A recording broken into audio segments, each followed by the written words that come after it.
드디어 오늘 고린도 후서 13장 끝을 맺습니다.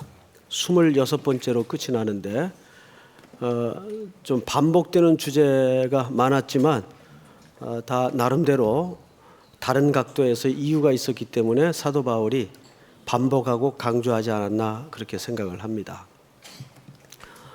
여러분 얼마 전에 우리 국가대표인 손흥민 선수가 현재 EPL 토트넘이죠. 토트넘 소속이죠. 요즘 아주 물이 올라서 골을 잘 넣습니다. 현재 EPL 토트넘 팀이 전체 순위가 2위예요. 그리고 1위인 맨시티라는 팀과 경기를 했는데 양쪽 다 무패 전적을 갖고 있습니다. 그런데 결론은 토트넘이 2대0으로 이겼습니다.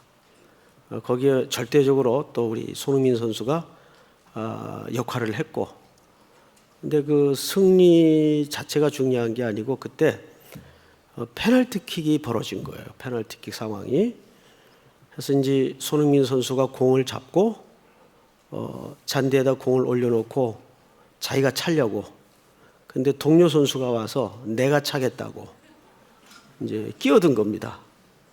그래서 둘이 좀 모양이 안 좋게 같은 동료 선수들끼리 옥신각신하게 되었어요. 그러다 손흥민 선수가 그냥 건네주고 말았습니다. 그리고 이제 그 선수가 그러면 볼을 잘 차서 넣었어야 될 텐데 똥볼을 날렸어요. 안 들어갔습니다. 물론 경기 승패는 지장이 없었지만 이기고 있었기 때문에 이것 때문에 한 주간 내내 영국 매스컴에서 영국은 거의 이 축구가 종교입니다. 실제로 그래요. 걔네들 이야기로는 이 종교가 이 축구가 종교라 그래요. 자기들 말로도. 그 정도로 이게 이제 우상화되어 있는 게임인데 이것 때문에 한 주간 내내 매스컴에서 시끄럽게 울었습니다.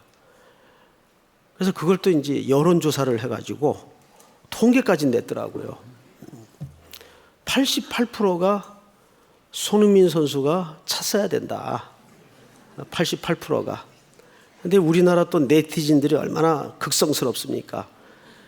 그 선수 SNS 계정에 들어가가지고 아주 박살을 내놨어요. 박살을. 어? 왜 네가 쳐가지고?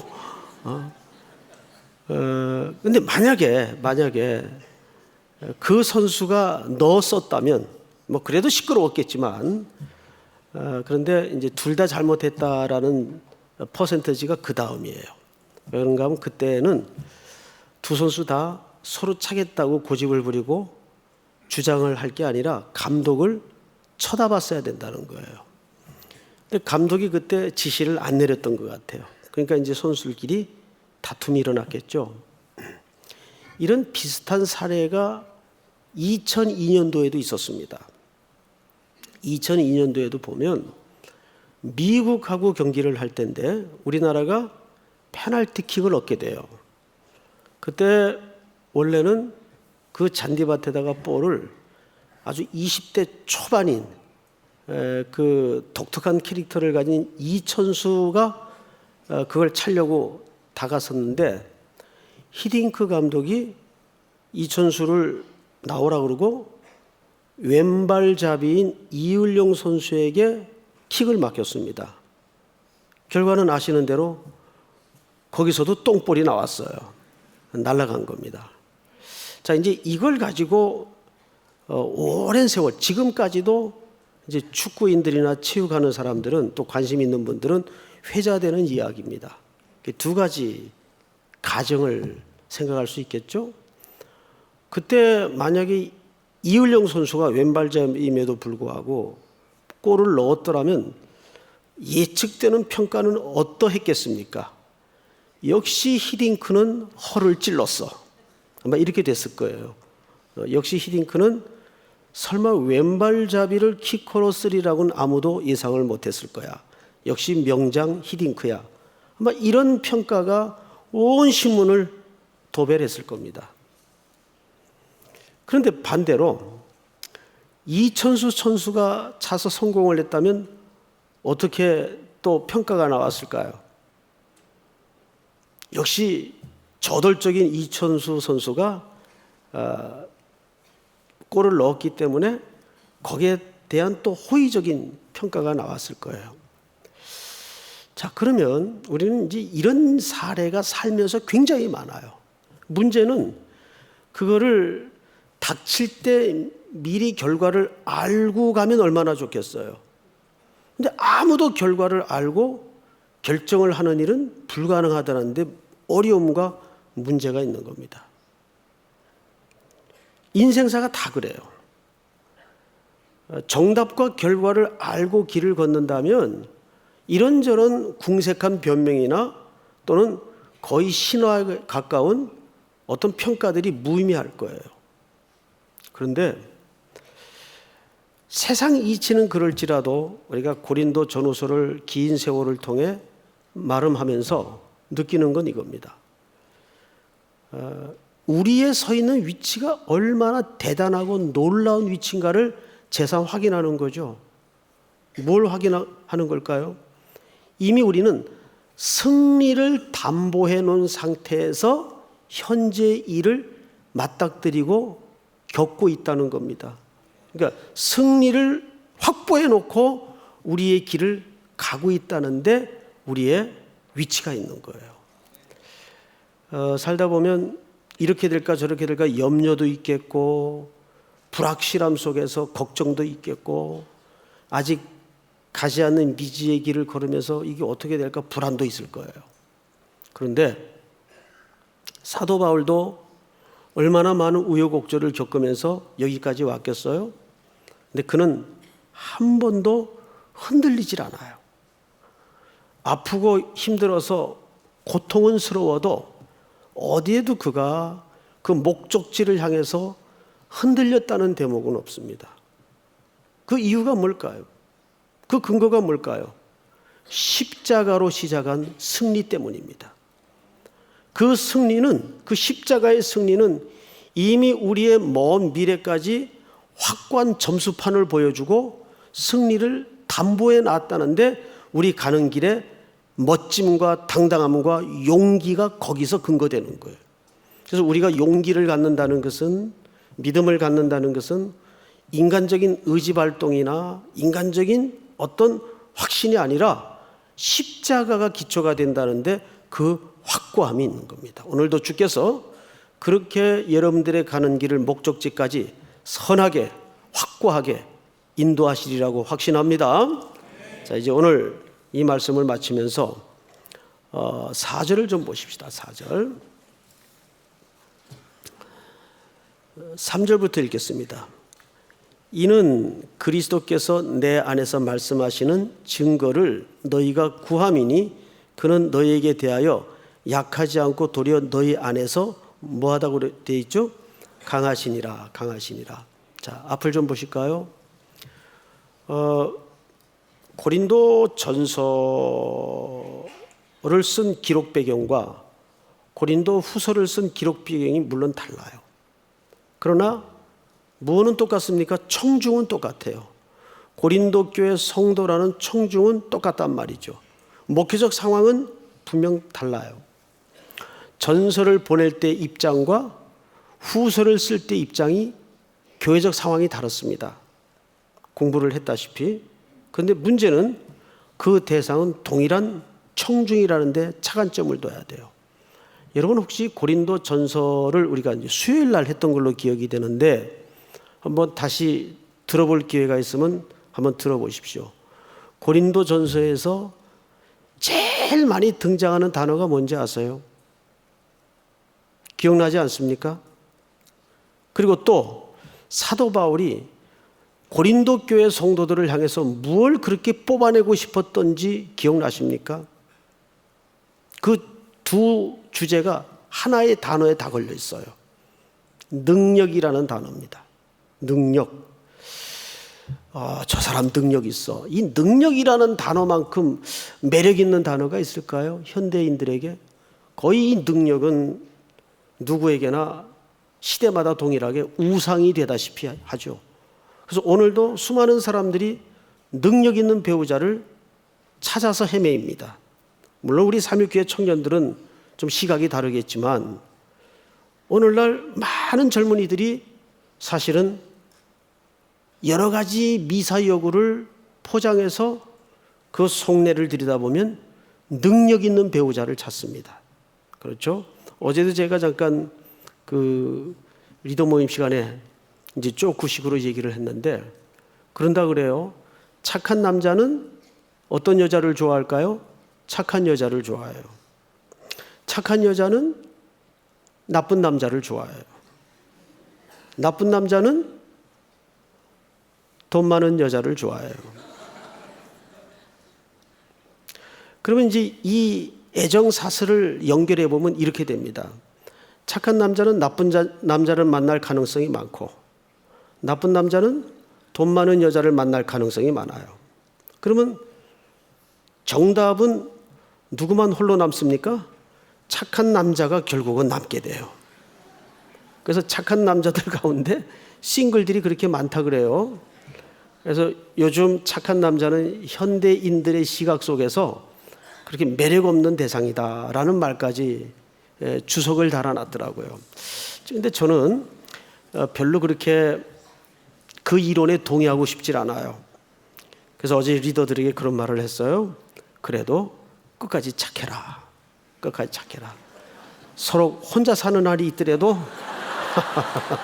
끝까지 착해라. 세상의 그 애정사슬에 걸려들 필요가 없다. 그런 이제 얘기를 했는데 능력 참 매력 있는 단어죠. 이왕이면 인격도 있지만 돈도 있었으면 좋겠고 게다가 가정 배경까지 든든하면 더할 나위 없겠고 능력은 참 현대인들에게 시대마다 매력 있는 단어입니다. 거기에 가장 잘 전형적으로 대변할 수 있는 도시의 사람들이 고린도 사람들이에요. 고린도 사람들은 그 항구 도시의 풍습다웁게 세계 각지의 문물이 교환되는 장소이다 보니까 일찍이 황금의 맛을 알았어요. 돈의 위력을 압니다. 게다가 어줍지 않게 헬레니즘 문화가 들어오면서 그들은 지식을 숭상하는 문화 패턴에 던져져 있었습니다. 그래서 그들은 자칭 굉장히 문화인이었어요. 그리고 지식인이었고 여러 가지 측면에서 발전된 도시 환경에서 생활하는 소위 요즘식으로 얘기하면 강남 사람 같은 자부심을 갖고 있었어요. 그렇다고 해서 강남에 사는 사람들이 다 그런 분들은 아니에요. 저는 강남에 사는 좋은 분들을 많이 알고 있습니다. 그래서 고린도전서 1장, 2장을 보면 제일 많이 등장하는 단어가 능력이라는 단어입니다. 그런데 사도 바울이 그 사람들이 이해하고 있는 능력을 사실은 능력으로 부수어뜨립니다. 그 능력이 뭐냐 하면 약함의 능력이에요. 그걸 사도 바울은 십자가로 설명을 하죠. 그러니까 오전에도 잠깐 말씀을 드렸지만 이 십자가는 당대 사람들에게 정말 매력 없는 착한 방법이었어요. 쉽게 얘기하면. 그런데 사도 바울은 자기의 강함을 자랑할 수 있었던 자기의 과거도 다 내려놓습니다. 내려놓은 정도가 아니라 배설물로 여겼다고 소개하고 있어요. 그 이유가 뭘까요? 보통 사람들에게 양극단이 있어요. 예를 들면 오늘이 가난한 사람은 이제 내놓을 게 없는 사람은 이제 과거를 챔피언으로 만듭니다. 자기의 과거를. 내가 과거에 어느 정도 잘 나간 사람인지 아냐. 못도 했었고 그때 거리 나가면 다 나만 봤다.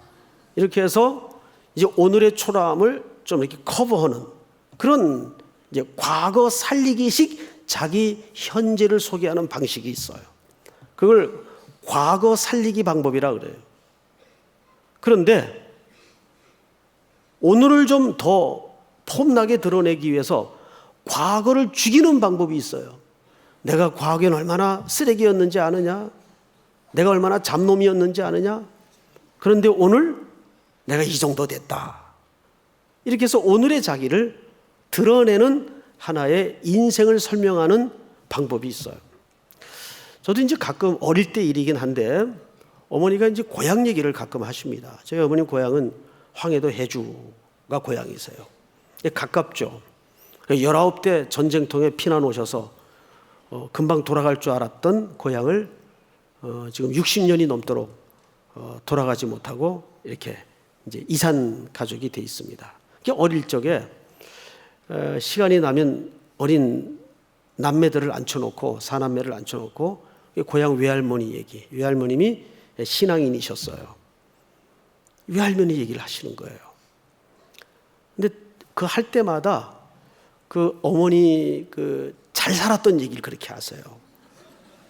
황해도 해주 역전에 저희 어머님이 그 외할아버지 댁이 뭘 하셨는가 하면 여관, 오늘 같은 러브 호텔이 아니고 몇백 명씩 묵고 가는 장병들이 묵는 그런 여관이 있어요. 그때는 그런 걸 이제 2개나 운영을 하셨다 그래요. 그리고 이제 또 하나 자랑이 과수원을 하셨다는 거예요. 근데 이게 얘기할 때마다 과수원 평수가 조금씩 늘어나요. 난 그래서 그때 땅도 새끼를 치는 줄 알았어요. 그러니까 과거의 영화를 자꾸 부풀립니다. 사람들의 심리가. 그래서 오늘을 커버하고 설명하는 그런 심리가 사람들에게 누구나 있어요. 그런데 바울은 고린도 교회 성도들이 자랑하는 그런 이생의 자랑을 과감하게 무너뜨리기 위해서 그도 자랑을 하는데 뭐 외에는 십자가 외에는 자랑할 게 없더라. 근데 그 십자가는 그 당시 사람들에게는 가장 약하고 추하고 무기력하고 실패한 상징물이 십자가예요. 기꺼이 그 대열에 자기를 세웁니다. 그리스도께서 나를 포로와 같이 그 승리의 대열에 맨 끄트머리에 나를 끼워주셨다. 그러니까 자기는 그 승리를 위해서 공헌한 것이 하나도 없다는 얘기예요. 오히려 하나님을 향하여 늘 대적한 자리에 있던 나를 그리스도께서 그 승리의 행렬에 나를 끼워주셨다. 그 얘기를 합니다. 나는 공로 없으나 예수 공로 많으니 그 얘기를 하는 거예요. 그래서 고린도 교회들이 가장 좋아하는 단어는 능력입니다. 그런데 역설스럽게도 십자가의 가장 약한 능력을 통해서 그 능력을 무너뜨리고 부끄럽게 만듭니다. 이게 사실은 오늘 내용의 결론이에요. 우리가 뭘 자랑해야 되겠는가? 십자가 앞에서 우리는 허물진 백성임을 다시 한번 발견하고 이 결론을 함께 맺는 거예요. 그런 의미에서 4절을 한번 볼까요? 이렇게 되어 있습니다. 4절. 그리스도께서 약하심으로 십자가에 못 박히셨으나 하나님의 능력으로 살아계시니 우리도 그 안에서 약하나 너희에게 대하여 하나님의 능력으로 그와 함께 살리라. 자, 그러니까 공식은 굉장히 단순하고 간단해요. 우리가 우리의 것으로 능력을 무장하면 누구의 능력이 개입할 여지가 없게 됩니까? 하나님의 능력이 개입할 여지가 없게 돼요. 그러면 우리 안에 우리가 꾸역꾸역 만들어 가진 능력으로 이 세상의 능력을 대항할 수 있겠습니까? 절대 대항하지 못합니다. 우리는 백전백패할 수밖에 없어요. 그래서 우리는 우리 자신을 얼마나 비워내는가가 신앙인의 첫걸음이에요. 나를 자꾸 드러내야 돼요. 비워내야 돼요. 자기 의도 비워내고 자기 열심도 비워내고 자기 자랑도 비워내고 자기 교만도 비워내고 이 땅에 자기가 자랑할 만한 어떤 것도 내 인생의 기반이 안 된다라는 고백을 머리를 흔들어 가면서 계속 해야 됩니다. 우리라고 할 것도 없이 저를 보더라도 저는 제가 얼마나 본질이 교만 덩어리인가를 알아요. 가만 놔두면 그 교만이 저절로 올라와요. 이건 뭐 솔직한 고백입니다. 그래서 이거를 아침에 여러분 이렇게 나가면 잡초가 어느새 자라 있잖아요. 이게 마치 우리 마음밭과 같습니다. 그거는 매일 뭘 해줘야 돼요? 절지 작업을 해줘야 돼요. 아침에 눈 뜨면 새벽에 나와서 하나님, 밤새 제 안에 또 교만이 자라 있습니다. 제 안에 온갖 쓰레기가 또 자라 있고 잡초가 자라 있습니다. 그래서 말씀의 검으로 그것을 다 철저하게 베줘야 돼요. 자라면 또 베주고, 자라면 또 베주고, 이걸 못 자라게 만들어야 됩니다. 그래야 그 안에 누구의 능력이 들어왔다는 얘기예요? 하나님의 능력이. 예수 그리스도께서 철저히 약해지시니까 하나님의 능력이 부활의 권능을 통해서 죽은 사망의 몸에서 예수 그리스도를 일으키는 거예요. 근데 그 질서와 그 원리가 여전히 우리에게 동일하게 요구되고 있다는 것을 놓쳐서는 안 됩니다. 이건 잊지 마세요. 그래서 저는 신앙을 적극적인 면에서도 우리가 설명을 많이 들어야 되겠지만 소극적인 면에서도 우리가 어떻게 설명을 들어야 되냐면 신앙은 내 안의 모든 것들을 계속 잘라내는 싸움이다. 내 의라는 게 이게 아담의 본성이거든요. 계속 올라옵니다. 계속 올라와요. 그래서 이거를 매일 제거해 주지 않으면 그 자란 것들이 내 모든 삶을 장악해버려요. 그래서 저잘나서 사는 재미에 빠지게 됩니다. 아니에요. 절대 아니에요. 그래서 우리가 행동적으로라도 연습을 해야 돼요. 교회 들어와서는 고개를 한 15도 약간 숙이고 다녀요. 전부 다. 네? 마치 그 성전에 들어가서 멀리 서서 가까이 쓸 수도 없는 심정이어서 멀리 서서 하늘을 우러러 볼 수도 없어서 고개를 숙인 채 나는 죄인이로소이다 기도하던 세리의 기도. 누구의 기도를 들으셨나요? 그 기도를 들으신 거예요. 나는 일주일에 몇 번 금식하고 헌금 얼마나 하고, 이게 바리새인의 기도였습니다. 그 기도는 하나님이 받지 않았어요. 듣긴 했으나 받질 않았어요. 그런데 꺼내놓을 것이 아무것도 없다고 고백한 철저히 작아지고 낮아지고 약해진 그 세리의 기도는 하나님이 들으셨어요. 여러분, 그 세리를 성경에서는 예수님의 친구들이라고 표현했습니다. 친구들. 그래서 마태는 유일하게 죄인과 세리들의 친구 예수를 설명할 때 필로스라는 단어를 씁니다. 필로스. 우리가 얼마나 낮아지고 약해질 수 있는가, 그게 신앙의 정수입니다. 싸움입니다. 계속 힘 빼시고 약해지시기 바랍니다. 이게 지금 한국교회 과제. 한국교회 이제 너무 힘이 많이 들어가 있어요. 너무 과대 포장되어 있고 너무 팽창되어 있고 너무 자기적이에요. 인위적이에요. 그래서 우리 삼일교회가 지향해야 되는 목적지는 간단해요. 정말 성령님의 드라이브를 우리가 확인하는 겁니다. 성령님이 핸들링 하시는 것을 보는 거예요. 그리고 요즘 세계적인 추세가 뭐 전도 안 된다, 사회적 현상이다, 많은 변명과 무슨 통계를 쏟아내지만은 지금도 미국 같은 데서는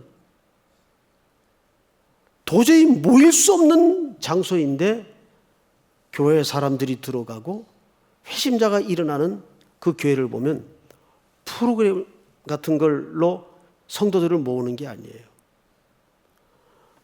어디에서도 들을 수 없는 십자가의 보혈의 피가 뚝뚝 흐르는 복음의 본질을 선포하고 본질을 가리키고 있다는 것이 공통점이에요.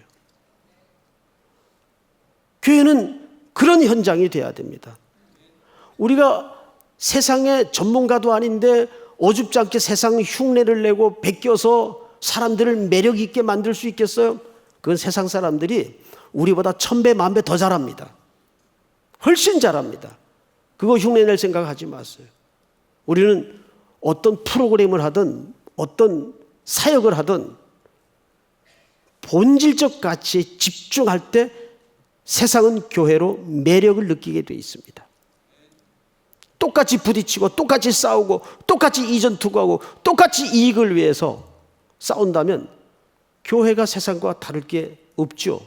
똑같다는 이야기를 듣게 됩니다. 그래서 어떤 때는 속이 상하고 마음이 아프지만 져야 될 때가 있고 물러서야 될 때가 있어요. 그러면 정말 인간적으로는 자존감이 확 무너져요. 내가 이루고까지 예수 믿어야 되는가? 심지어는 그런 마음이 들 때가 있어요. 예, 주님은 그거보다 더 지독한 자존감을 우리를 위해서 자존감 자체를 내려놓으셨어요. 그리고 십자가에 부끄러움을 당하신 겁니다. 얼마나 부끄러웠던 자리인지 아세요? 우리를 구원하기 위해서. 그런데 바울이 그 뒤를 따랐고 사도들이 그 길을 따랐어요. 그리고 오늘날 교회 그리스도의 신부들에게 그 길을 따라오도록 명령하시는 겁니다. 그 말이 뭐예요? 바울이 남겼던 것처럼 너희는 복음과 함께 고난을 받으라. 복음과 함께 고난을 받으라. 그게 뭘까요? 약해지는 거예요.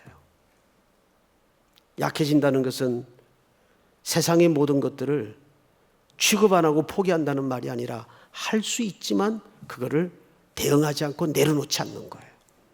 믿습니까? 자, 이제 그 다음 절을 한번 볼까요? 5절을 보십시다. 5절 한번 같이 읽읍시다. 5절만 시작. 너희는 믿음 안에 있는가 너희 자신을 시험하고 너희 자신을 확증하라. 예수 그리스도께서 너희 안에 계신 줄을 너희가 스스로 알지 못하느냐? 예, 거기까지만요. 이런 말 들어봐. 너희 믿음을 보여봐. 너희 믿음을 보여봐. 자, 믿음을 어떻게 보일까요? 이게 사실 그 얘기예요. 너희 믿음을 확증하라. 그 말을 어떻게 이해해 옳겠습니까? 본문을 다시 한번 읽어드릴 테니까 귀로 눈으로 한번 듣고 보시기 바랍니다. 너희는 믿음 안에 있는가 너희 자신을 시험하고 너희 자신을 확증하라. 예수 그리스도께서 너희 안에 계신 줄을 너희가 스스로 알지 못하느냐? 그렇지 않으면 너희는 버림받은 자니라. 무섭죠? 무서운 얘기입니다, 이거. 자, 이 이야기를 세 가지로 요약할 수 있어요. 첫째가 뭐냐면 너희는 믿음이 있는가 자신을 뭐 해보라고요? 시험해보래요. 그거 어떻게 시험해야 될까요? 결국 이것은 열매로 알 수밖에 없습니다. 자, 우리 안에 두 번째 이유는 누가 계시기 때문이라고요? 그리스도께서 계시기 때문에 내 안에 그리스도가 역사하시고 살아계신 분으로 내가 순종하는 삶을 살고 있다면 세 번째로 당연하게 뭐가 나와야 될까요? 열매가 나와야 돼요. 자, 이게 오늘날 사실은 굉장히 한국교회의 성화와 칭의의 중요한 주제의 한 줄기이기도 합니다. 그런데 저는 이 말을 그대로 믿습니다. 정말 그 사람이 진정한 그리스도인이라면 그 사람은 분명히 그 안에 그리스도가 살아계시고 성령님이 계시는 분입니다. 그러면 당연히 그 사람의 삶 속에 뭐가 나와야 돼요? 열매가 나와야 돼요. 근데 뒤집어서 이게 없다면 가짜일 수도 있고 나아가서는 버림을 받은 자라고까지 그건을 아끼지 않습니다. 이 극단적인 표현이에요. 열매가 목적일까요? 아닙니다. 열매로 주님도 뭘 안다고 얘기했죠? 그 나무를 알아보겠다고 얘기를 했어요. 그래서 우리 그리스도인들 가운데는 무늬만 그리스도인, 아직 종교인의 지점에서 질퍽거리고 있는 상태의 성도들이 꽤 있다는 것을 놓쳐서는 안 돼요. 그래서 우리는 지금 그거를 정직하게 고민해야 됩니다. 나는 진정한 그리스도인일까? 나는 진정한 그리스도인일까? 어떻게 생각하세요? 이거 심각한 질문이죠?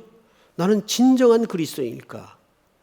자, 그러면 처음부터 한번 하나씩 접근해 들어가겠습니다. 굉장히 표정들이 어두워져서 제가 좀 부담이 되는데, 여러분 예수 그리스도를 구주로 믿으십니까? 자, 아멘 하셨어요. 분명히 성경에서도 성령으로 말미암지 않고는 누구든지 그리스도를 주라 시인할 자가 없다 그랬어요.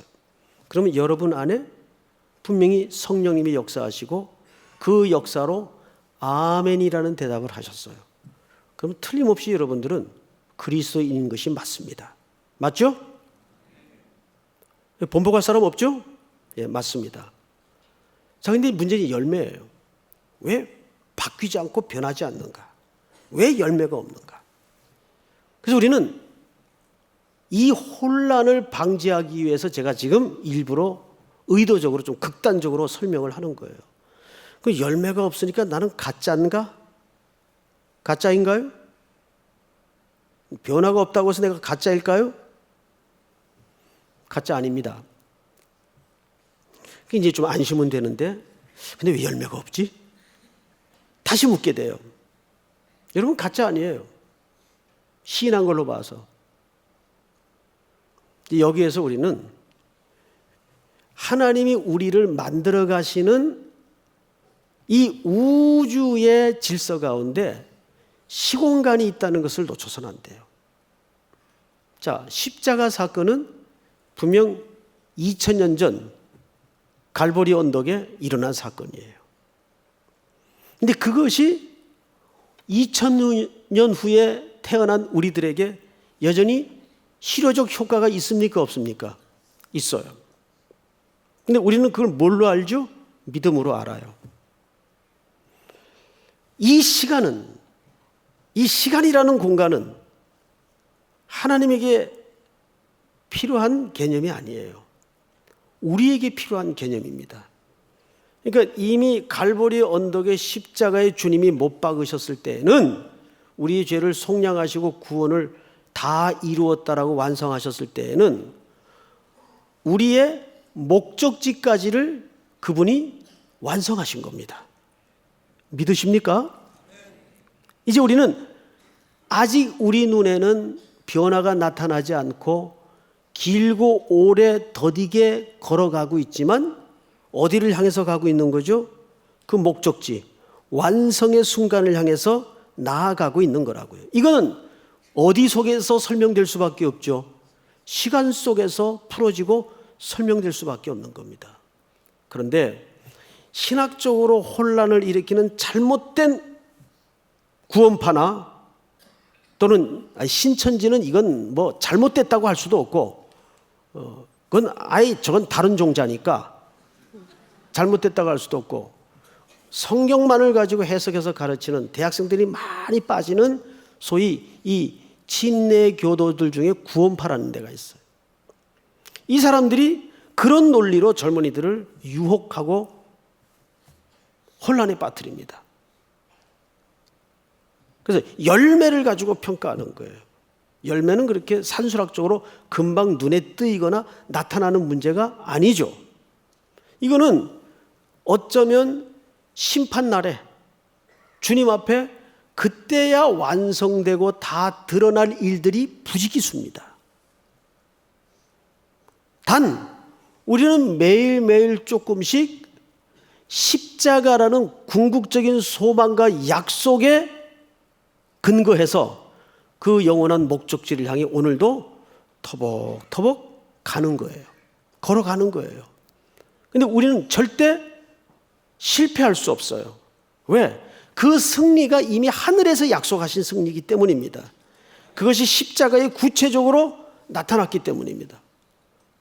여러분들이 연약해서 넘어지고 실수를 하는 한이 있더라도 우리 하나님께서 성령을 보내실 때 영원히 너희와 함께 하시겠다고 약속하셨습니다. 그게 성령의 내주의 증거예요. 그러면 우리는 이미 그분의 장중에 우리 일생이 불들려 있다는 안위를 가져야 됩니다. 이걸 성도의 견인이라고 말해요.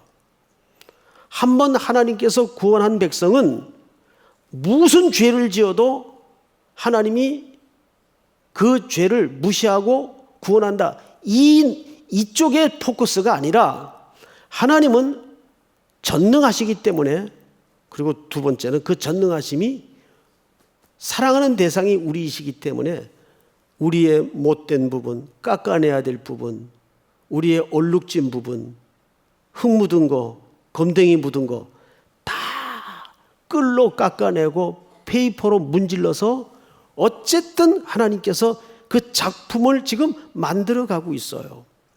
그러니까 그리스도인이 되는 순간은 이미 고달픈 세월에 들어왔다는 것을 놓쳐서는 안 돼요. 우리 예수 믿은 사람들 가만히 생각해 보세요. 예수 믿고 나서 반짝할 때가 3년 미만이에요. 그때는 기도응답도 잘 되고 정말 야, 이런 천국이 또 있나 싶을 정도로 모든 게 형통스러워요. 그런데 3년만 지나 보세요. 아이를 기르는데도 두 가지 텀이 있는 거 아시죠? 사탕을 주면서 선물을 약속하면서 얼레고 달래고 키워야 되는 시기가 있어요. 그런데 머리 큰 대학생이 됐는데도 사탕 주면서 선물 주면서 얼르고 달리고 키웁니까? 그때는 지가 알아서 하거나 삐딱선을 타면 그때는 호된 꾸지람이 가해져야죠. 그러니까 이미 우리의 선택적 운명은 그리스도 구속의 피에 연결되어 있기 때문에 이미 그분 안에 들어와 있는 거예요. 그러니까 이 생이 편할 수가 없어요. 왜? 아니, 왜 구속하셨는데? 베드로 전후서에서 약속한 대로 영원한 기업의 소망을 누리도록 하기 위해서 우리를 구속하셨기 때문에 그 영원한 소망의 기업을 확보하는데 그 자리에 상속자로 그 유산을 물려주는데 우리를 연단시킬 수밖에 없다는 말이에요. 그래서 우리 인생이 성도의 삶은 갈수록 고달픈 게 정상입니다. 난 아닌 것 같은데? 예, 그러면 아직 남아있다는 각오를 하세요. 정말이에요. 아직 남아있다는 각오를 하세요. 제가 이렇게 보편적으로 보건데 그 공식이 한 번도 틀린 적이 없어요. 갈수록 힘들게 돼 있어요. 여기 이제 한 5, 60 넘어가는 분들 속으로 끙 하면서 공감을 하실 거예요. 참 동의하긴 싫은데 맞다. 그럴 겁니다. 맞아요. 청년 시절은 아직 이게 실감되게 들어오지 않았을 뿐이지 조금 두고 보세요. 그렇게 하나님은 우리를 묶으셔서 하나님의 의도된 작품과 그림이 나올 때까지 계속 깎아낼 겁니다. 그러니 그 나그네끼리, 그 순례길이 어떻게 휘파람만 나오겠습니까? 휘파람만 나오는 법은 없어요. 근데 한 가지 분명한 약속이 있죠. 사람이 시험 당할 쯤에 또한 피할 길을 내사 너희로 하여금 능히 감당케 하신다 그랬습니다. 믿으십니까? 예를 하나 들고 마치죠. 선생님이 학생들에게 그래서 인생이란 숙제를 낼 때는 뻔한 걸 낼까요? 조금 버거운 걸 낼까요? 예? 조금 버거운 걸 내야 숙제입니다. 뻔한 거는 숙제로서의 역할을 못해요. 숙제를 왜 합니까? 왜 줍니까? 왜 냅니까? 학생들에게 앞으로 가야 될 길이 멀고 많기 때문에 실력이 붙으라고 숙제를 주는 거예요. 그런데 중학생한테 구구단 숙제 낼 수는 없죠. 중학생이 감당할 수 있는 수준보다는 조금 한 단계 높은 버거운 숙제를 내야 그걸 붙들고 씨름하고 끙끙거리면서 찾아보고 알아보고 하면서 실력이 붙게 돼 있죠. 놀랍게도 하나님은 우리 각자에게 이 길을 걷게 하실 때 그렇게 인생의 숙제를 맡기십니다. 조금 버겁게. 편할 날이 없게 만들죠. 공짜 없어요. 외상도 없어요. 하나님은 우리가 겪어야 될 것을 다 겪고 가도록 만드십니다. 그렇지 않으면 거기에 대한 이해도 안 생기고 실력이 붙질 않기 때문입니다. 우리가 자꾸 운동선수 예를 들어서 미안한데, 운동선수들이 이미지 트레이닝이라는 걸 해요. 아무 움직임도 없이 머릿속으로 자기가 하고 싶은 동작을 그려가면서 이미지를 자꾸 반복하는 겁니다. 그렇다고 그 동작이 실전 때 그대로 나오나요? 안 나와요. 그걸 어떻게 해야 됩니까? 실전에서 몇 번 실패하고 연습을 해야 이미지 트레이닝 한 대로 폼이 굳어지고 실력이 확보가 됩니다. 그러던 어느 날 우리에겐 깜짝 놀랄 만한 사실을 하나님이 발견하게 하십니다. 어느새 여기까지 왔지? 돌아보니까 내가 잘나서 걸어온 걸음이 없고 한 걸음마다 하나님의 은혜의 단비에 빗물이 고여 있고 그분이 동행한 발자국밖에 없더라고요. 주님과 분명히 같이 걸어왔는데 발자국은 하나예요. 힘들 때는 가끔 그분이 나를 업고 오셨다는 거죠. 그 유명한 발자국 그림 있죠? 분명히 두 사람 발자국이 걸어오다가 어딘가 가서는 한 사람 발자국밖에 안 보이더라고요. 그래서 물었다죠. 이때는 주님 어디 가셨습니까? 네가 힘들어서 너 업고 왔지. 그 발자국이 하나인 거예요. 한 사람 몫인 거예요. 여러분, 어떤 시련이 불어닥치고 우리를 무너뜨려서 약하게 만들지라도 그때야말로 하나님께서 내 인생에 온전히 개입해 들어오시는 은혜의 시간인 것을 기억하여 당황하지 말고 염려하지 말고 항상 성령 안에서 기쁨으로 이 순례길에 동반자로 일어서는 우리 3일의 성도들 될 수 있기를 주의 이름으로 축복합니다. 우리 다 일어나십시다. 약한 나로 강하게.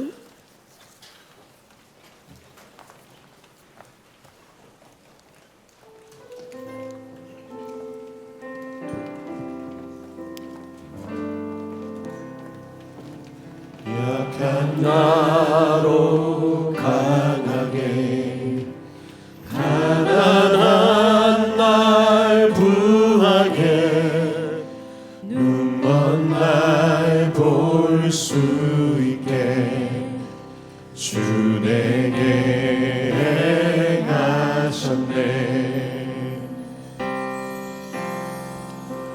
약한 나로 강하게 가난한 날 부하게 눈먼 날 볼 수 있게 주 내게 행하셨네.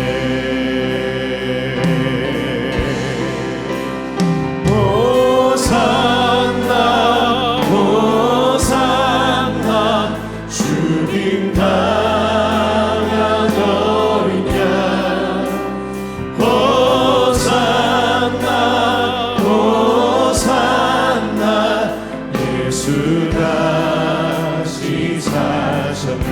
내가 건너야 할 강, 내가 건너야 할까 거기서 내 죄 씻겼네. 이제 주의 사랑이 나를 향해 흐르네. 깊은 강에 서수가 나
우리 한번 기도합시다.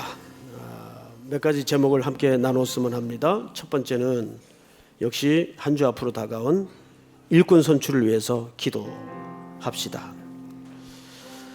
세상적으로 힘 있는 사람 말고 정말 그리스도 안에서 약해질 수 있는 사람, 우리는 그 사람들을 성령과 지혜가 충만한 사람이라고 말합니다. 정말 그리스도 안에서 약해질 수 있는 사람, 자기 의와 열정이 우선이 아니라 그리스도 안에서 십자가밖엔 자랑할 것이 없다고 고백할 수 있는 사람, 또 그런 인생이 되게 하시고 그런 사람이 일꾼으로 선택될 수 있도록 도와주시옵소서. 우리 삼일교회는 주님 오시는 그날까지 주께서 이 땅에 설립하신 교회의 본질에만 더 집착하는 교회가 되게 하시고 예수의 십자가만 능력임을 드러내는 교회가 될 수 있도록 인도해 주시옵소서. 또 우리 성도들 한 주간의 삶을 위해서 얼마나 많은 삶이 고단한 현장이 앞에 놓여 있습니까? 그러나 담대합시다. 두려워하지 맙시다. 전능하신 아버지께서 여러분들과 함께 동행해 주심을 믿고 우리 이 세 가지 제목을 놓고 주여 부른 다음에 기도합니다. 주여, 하나님 은혜를 감사합니다. 오늘도 우리들에게 귀한 말씀을 주시고 오늘도 하나님 앞에 나올 수 있도록 도와주시고